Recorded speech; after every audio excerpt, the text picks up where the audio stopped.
If you're reading this thinking your marriage feels stale, that your husband doesn't look at you the way he used to, that maybe you deserve to feel desired again, please stop and listen to me. I'm writing this from a one-bedroom apartment in Tulsa, surrounded by boxes I can't afford to unpack, in a place I can't afford to stay. 8 months ago, I had a 4-bedroom house in Broken Arrow, a husband who adored me, and a life I threw away because I needed strangers to tell me I was still beautiful. My name is Patricia, I'm 43 years old, and I destroyed my marriage for Instagram likes and affair partner compliments that meant nothing. This is my confession and my warning. You cannot put a price on someone who truly loves you. I learned that after I'd already sold mine for validation that evaporated the moment I needed it most. I want to tell you about my husband first, because understanding what I lost is the only way to comprehend the magnitude of my stupidity. Robert and I met in college at Oklahoma State, 2 kids from small towns who found each other in Intro to Accounting. He wasn't the most handsome guy at the party or the smoothest talker. He was the one who walked me to my dorm every night to make sure I got home safe, who brought me soup when I had the flu, who spent 3 months saving up to buy me a modest engagement ring that he presented with shaking hands and a speech he'd practiced for weeks. We got married at 23, had our daughter Emma at 25, our son Tyler at 27. Robert worked his way up from entry-level accountant to CFO of a medical supply company. I stayed home with the kids, then went back to work part-time as an office manager when they hit school age. It was a good life, a steady one. The kind our grandparents would have called blessed. For 20 years, Robert loved me with a constancy that I mistook for complacency. Every morning he'd kiss my forehead before leaving for work. Not a rushed peck, but a deliberate moment where he'd brush my hair back and really look at me. "Have a good day, beautiful," he'd say, even when I had morning breath and pillow creases on my face. Every evening he'd ask about my day and actually listen to the answer, remembering the coworker who annoyed me, the parent who complained about grades, the small victories and defeats that made up my life. Saturday mornings were for Emma's soccer games, where Robert would bring me coffee exactly how I liked it, 2 sugars, splash of cream, in a thermos because he knew I'd forget to make it myself. He'd stand next to me on the sidelines, his hand finding mine without looking, commenting on Emma's improved footwork or Tyler's latest joke. Other mothers would comment on how attentive he was, how lucky I was. I'd smile and agree, but inside I'd think, this is just what marriage looks like after 20 years. Comfortable, predictable, routine. Sunday dinners were for his mother's pot roast, where Robert would deflect her passive-aggressive comments about my housekeeping or cooking. "Mom, Patty works full-time and manages 2 kids' schedules. She's amazing." He'd squeeze my knee under the table, a silent reminder that he was on my side. Always on my side. I'd grown so used to his protection that I'd forgotten not all husbands defended their wives against their mothers. Our bedroom life had shifted from can't keep our hands off each other to scheduled Saturday mornings when the kids were at practice. Robert would set his alarm early, bring me coffee in bed, and we'd make love quietly, carefully, aware of teenagers down the hall. It wasn't the passionate affairs of movies. It was tender, familiar. 2 people who knew each other's bodies like road maps of shared history. He still told me I was sexy in my ratty nightshirt. He still traced the stretch marks on my stomach with reverence, calling them my battle scars from carrying our children. "You're beautiful," he'd whisper afterward, pulling me against his chest. "You need glasses," I'd joke, but he'd tilt my chin up, force me to meet his eyes. "I see you perfectly, Patty." "I see you." But I didn't want to be seen by the same eyes that had watched me age for 20 years. I wanted fresh eyes, hungry eyes, eyes that didn't know what I looked like at 25 and couldn't make the comparison. I'm telling you this because I need you to understand. I didn't cheat because my husband was cruel or neglectful or absent. I cheated because I turned 40 and couldn't handle what I saw in the mirror. It started with small things. The gray hairs I'd been dyeing suddenly seemed to multiply overnight. The laugh lines that had been charming at 30 looked like crevices at 40. My body, which had carried 2 children and survived 2 decades of Oklahoma comfort food, didn't look like the bodies I saw on Instagram. I'd scroll through my feed, watching 20-somethings in crop tops and 40-somethings who'd clearly never eaten a carb, and feel invisible. "You're beautiful," Robert would say when he caught me frowning at myself in the mirror. "You have to say that. You're my husband." "I say it because it's true. You're more beautiful now than the day I met you." But I didn't want my husband's obligatory compliments. I wanted the world to tell me I still mattered, that I was still worthy of desire, that I hadn't become invisible just because I'd passed some arbitrary age milestone. I started small. New clothes that were tighter, younger, less appropriate for school pickup. I joined a gym, not for health, but for the body that would make people notice me again. I started an Instagram account, posting selfies with filters that erased years and pounds, hashtags like over 40 and fabulous, and age is just a number. The validation was instant and addictive. Comments poured in, "Gorgeous! Body goals! No way you're 40! Each like was a hit of dopamine, proof that I wasn't invisible, that I still had value in a world that seemed to discard women after 35. Robert noticed the changes but attributed them to a midlife crisis. "Whatever makes you happy," he'd say, though I could see the confusion in his eyes when I spent an hour taking selfies or bought another dress that cost more than our monthly grocery budget. The gym is where I met Christopher. He was 35, divorced, with the kind of attention to physical appearance that should have been a red flag, but instead felt like validation. He noticed me.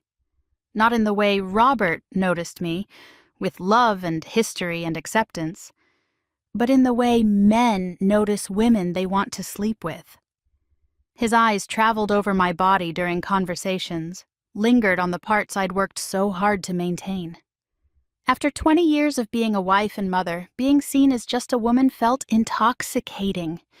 Our first real conversation happened when he offered to spot me on the bench press. His hands hovered near the bar, close enough that I could smell his cologne, something expensive and intentional, not the Old Spice Robert had worn since college. "Your form is perfect," he said, though I knew it wasn't. "How long have you been working out?" "About 6 months," I replied, racking the bar and sitting up, aware of how my sports bra clung to curves that had recently emerged from under layers of mom clothes. "It shows. Your husband's a lucky man," he said, eyes flicking to my wedding ring. "He doesn't seem to notice," I heard myself saying, the lie slipping out easily. "Then he's blind." "You're stunning, stunning." Not beautiful in the way Robert said it, weighted with years and meaning. Stunning in the present tense, in the immediate, in the way that meant I was worthy of pursuit. When Christopher looked at me, he didn't see the woman who'd cried through 2 miscarriages before Emma, who'd gained 60 pounds with Tyler, who'd spent a year in therapy for postpartum depression. He saw a body, maintained, displayed, and somehow that simplicity felt like freedom. The flirtation escalated over weeks, each interaction carefully pushing boundaries. He'd text me after workouts, "Great session today." "That blue set really shows your progress." I'd spend 20 minutes crafting responses that seemed casual but invited more. "Thanks. Still feeling sore from those lunges you showed me." I started timing my workouts to match his schedule. Started wearing matching sets instead of Robert's old t-shirts. Started doing my makeup before the gym, telling myself it was for confidence, not for the way Christopher's eyes lit up when he saw me walk in. "Incredible progress," he'd text back. "Your hard work is paying off." What I heard was, "You're still desirable. You still have value. You're not invisible." The first time I slept with Christopher was after Emma's high school graduation party. My house full of relatives, my husband grilling burgers for 50 people, my daughter radiant in her cap and gown, and all I could think about was the text Christopher had sent. "Saw your family photos on Facebook. That dress is incredible on you. When can I see it in person?" I told Robert I needed to run to the store for more ice. Instead, I drove to Christopher's apartment, still wearing my daughter's graduation party dress, and betrayed 20 years of marriage for 90 minutes of feeling wanted.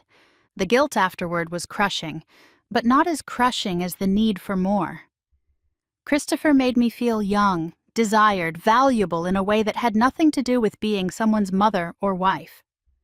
When he touched me, I wasn't a 43-year-old woman worried about crow's feet and cellulite. I was just a body he wanted, and somehow that felt like enough. The affair continued for 3 months.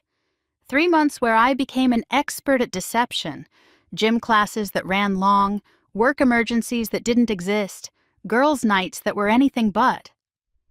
I'd tell Robert I was meeting Sarah for drinks and instead drive to Christopher's apartment, a sleek downtown loft that looked like a bachelor pad from a magazine, all leather and chrome and surfaces that showed no evidence of real life.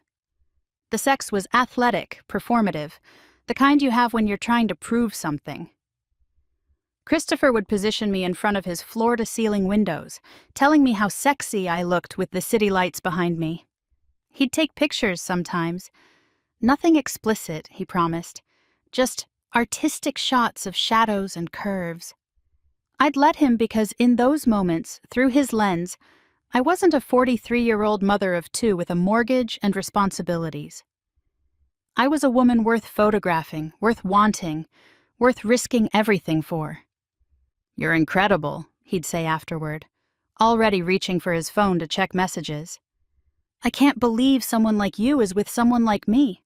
I should have heard what he was really saying, that this was temporary, that I was a novelty, that someone like me meant married and middle-aged and ultimately disposable. But I was too high on validation to parse the truth from the flattery. Meanwhile, Robert was trying to save our marriage without knowing it needed saving. He'd started coming home earlier, suggesting activities we used to do before kids, hiking at Turkey Mountain, trying new restaurants, even dancing lessons at the community center. "I feel like we're roommates," he said one night, holding my hand across the dinner table. "I miss us, Patty." "I miss my wife." "I'm right here," I said. But even as the words left my mouth, I was thinking about Christopher's text, asking what color underwear I was wearing. "Are you?" Robert asked, and for a moment I thought he knew. But then he squeezed my hand and said, "I know I've been working too much." "I know I've let us get into a rut, but you're the love of my life, and I want to fight for us." He enrolled us in couples massage classes. He bought tickets to the symphony I'd mentioned wanting to attend years ago. He left post-it notes on my mirror with reasons he loved me.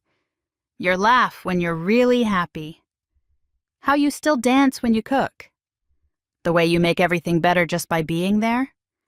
Each gesture was a knife of guilt I couldn't acknowledge because acknowledging it would mean stopping, and I was too addicted to the high of being wanted by someone new. I justified it in 1,000 ways. I wasn't leaving Robert. I wasn't taking anything away from our marriage. I was just supplementing, filling a need he couldn't meet.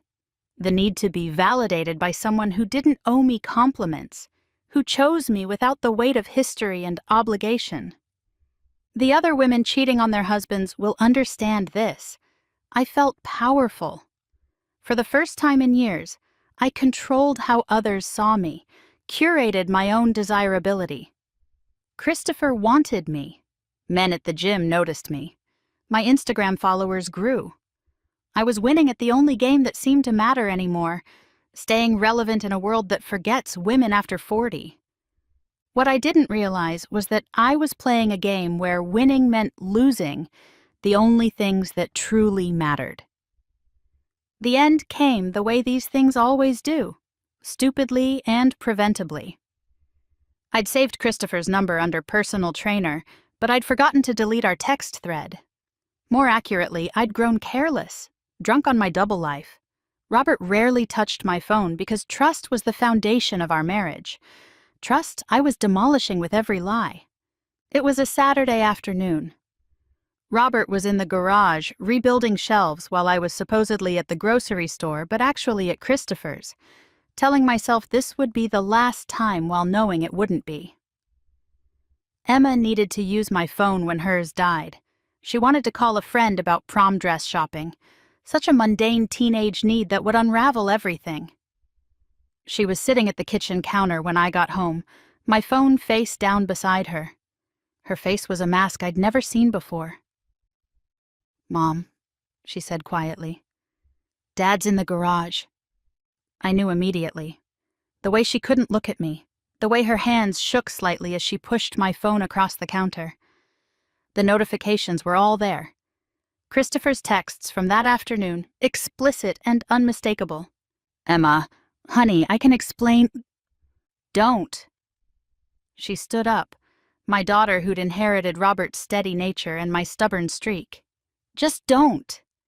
I'm not a kid anymore, Mom. I know what those messages mean. I know what you've been doing." She walked away, but turned at the doorway. "He loves you so much, Mom." "How could you?" I found Robert rebuilding a shelf, a mundane Saturday task that would mark the end of our marriage. When I told him, my words tumbling out in a rush of confession and justification, he set down his hammer carefully, so carefully, like it might explode if he wasn't gentle. "Who?" was all he asked. "Christopher, from the gym." "The one you said was just a friendly guy who helped with your workout routine?" His voice was deadly calm, the eye of a hurricane.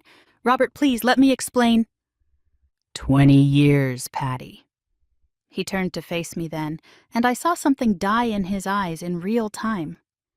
20 years I loved you, and you threw it away for what?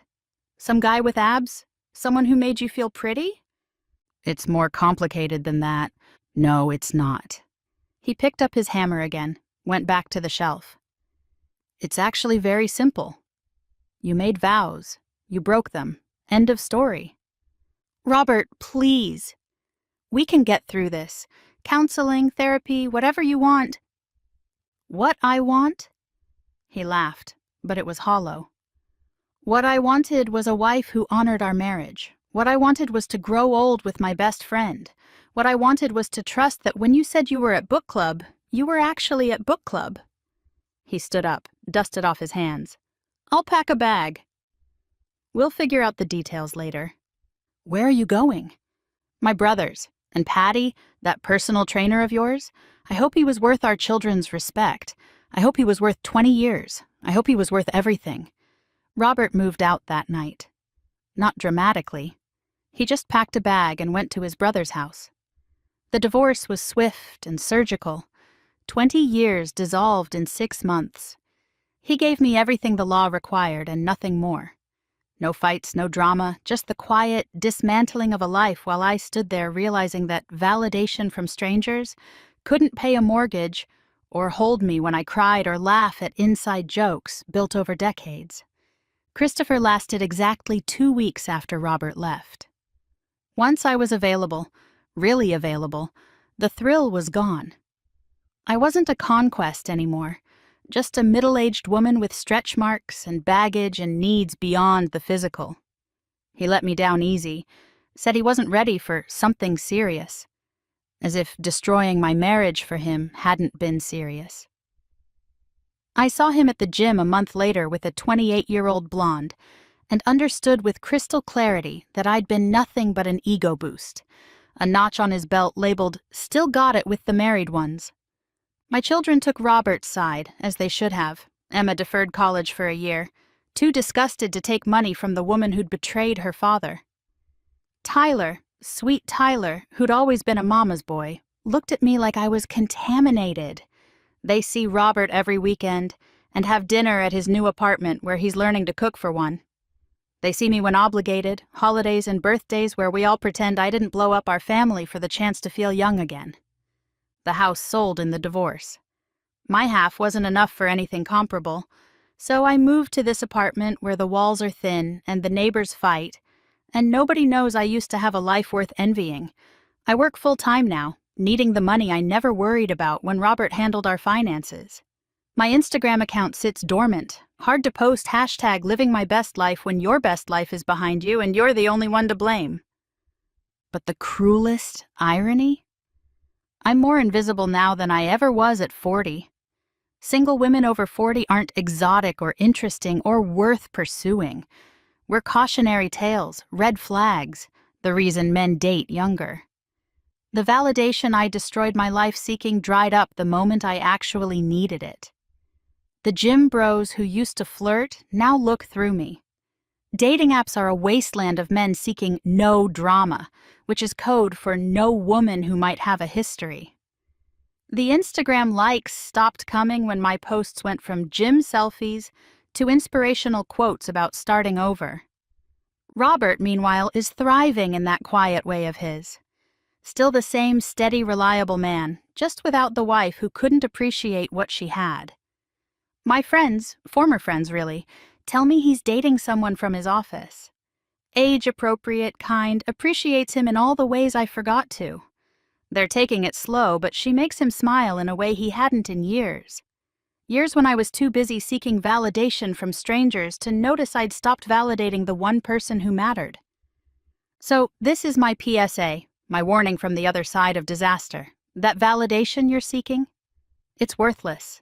Those likes, those flirty messages, that attention from someone new. It's cotton candy, sweet for a moment, then dissolved to nothing. It can't warm your bed when you're sick, can't share inside jokes, can't hold your hand through your parents' funeral, can't look at you with eyes that see past the surface to the person you really are. Your husband who tells you you're beautiful when you feel anything but? That's not obligation. That's love, speaking in the only language it knows, constancy. The man who works overtime to pay for your daughter's braces, who sits through your mother's stories for the 100th time, who still reaches for your hand after decades together. That's not boring. That's precious. That's irreplaceable. That's what you can't buy back once you've sold it for compliments from men who won't remember your name in 6 months. I know you feel invisible. I know 40 feels like a cliff you've fallen off while the world celebrates women half your age. I know your body doesn't look like it did at 25 and your husband doesn't chase you around the house anymore and sometimes you feel like a ghost in your own life. I know because I felt all of that. And I let it convince me that external validation could fill the holes that only self-acceptance can fill. But please learn from my mistake. That restlessness you feel isn't about your husband or your marriage or how others see you. It's about how you see yourself. And destroying the life you've built won't make you feel younger or more desirable or more valuable. It will make you a 43-year-old woman in a one-bedroom apartment, scrolling through photos of your husband's new girlfriend, understanding too late that you had a treasure and traded it for fool's gold. The affair partner who made you feel alive? He'll move on to someone newer, younger, more exciting. The friends who encouraged you to live your truth and find yourself? They'll gossip about your downfall while clutching their own marriages tighter. The children who once thought you could do no wrong? They'll look at you with eyes that have seen behind the curtain, knowing their mother chose temporary validation over their family's foundation. And you? You'll be exactly where I am, more invisible than ever, but now without the one person who saw you clearly and loved you anyway. You'll have your validation in past tense, screenshots of old messages from someone who's already forgotten you, while the man who remembered every anniversary, every inside joke, every small detail of your shared life builds new memories with someone who recognized his worth. To the women reading this who feel unseen, undesired, unvalued, I understand. The world is cruel to aging women, bombarding us with messages that our worth diminishes with every wrinkle, every gray hair, every pound gained since our 20s. But please believe me when I tell you that seeking validation through betrayal isn't the answer. It's drinking salt water when you're thirsty, momentarily satisfying, but ultimately leaving you more parched than before. To the men reading this, whose wives seem distant, who've maybe started dressing differently, or staying out later, or guarding their phones, pay attention. Not with suspicion, but with intention. Remember that woman inside the mother, the wife, the role she's played for so long she might have forgotten who she is outside of it. Tell her she's beautiful and mean it. Notice the effort she puts into maintaining herself in a world that tells her she's past her prime. Don't let her become so starved for validation that she seeks it in places that will destroy you both. And to Robert, who will never read this but deserves to hear it, I'm sorry. You loved me at 23 with acne and anxiety. You loved me at 30 with baby weight and postpartum depression. You loved me at 40 with wrinkles and gray hair and a body that showed its age. You loved me consistently, constantly, without condition. And I repaid that love by deciding it wasn't enough because it came too easily. You deserved a wife who understood that being loved completely is the rarest gift in this world. Instead, you got me, and I am so deeply, permanently sorry. I'm sharing this humiliation publicly because somewhere out there is a woman like me, standing at the crossroads between contentment and catastrophe, holding her phone with a message from someone who isn't her husband, telling herself it's just harmless flirting, just a little excitement, just what she needs to feel alive again. To her, I say, delete the message, block the number. Go home to the man who's loved you through every phase of your life. Look at him, really look at him, and see the treasure you're about to throw away for momentary sparkle. You can't put a price on someone who truly loves you. I know because I sold mine for compliments and attention and the illusion of youth, and now I live with the bankruptcy of that choice every single day. My husband loved me for 20 years, and I traded that for 3 months of feeling desired by someone who didn't even know my middle name. Don't be me. Don't become a cautionary tale your friends whisper about, a statistic in the infidelity columns, a woman pushing 50 alone in an apartment she can't afford, finally understanding that visible to strangers means nothing when you're invisible to the people who matter. Choose the love that sees you at your worst and stays. Choose the steady hand that's held yours through decades. Choose the man who might not make your heart race anymore, but who makes it safe. Because one day, probably sooner than you think, you'll need that safety more than you need the thrill. You'll need someone who knows your history, your fears, your dreams that evolved from 20 to 40 to whatever comes next. You'll need someone who chose you not just when you were young and firm and exciting, but who chooses you still when you're neither of those things, but you're real and you're present and you're his. That someone is not waiting for you on a dating app or at a gym or in your Instagram DMs. He's probably sitting in your living room right now watching TV, completely unaware that you're contemplating throwing him away for a fantasy that will evaporate the moment it becomes reality. Don't do it. Trust someone who knows. The price of validation is everything that ever truly validated you, and you won't know its true worth until you've already spent it and can never, ever get it back. This is my story, my warning, my penance. I am Patricia, 43 years old, and I destroyed my life chasing youth and validation. Learn from my stupidity. Your husband's love might not make you feel 25 again, but it will make you feel something far more valuable, truly seen, deeply known, and permanently cherished. Hold on to that. It's worth more than all the Instagram likes in the world.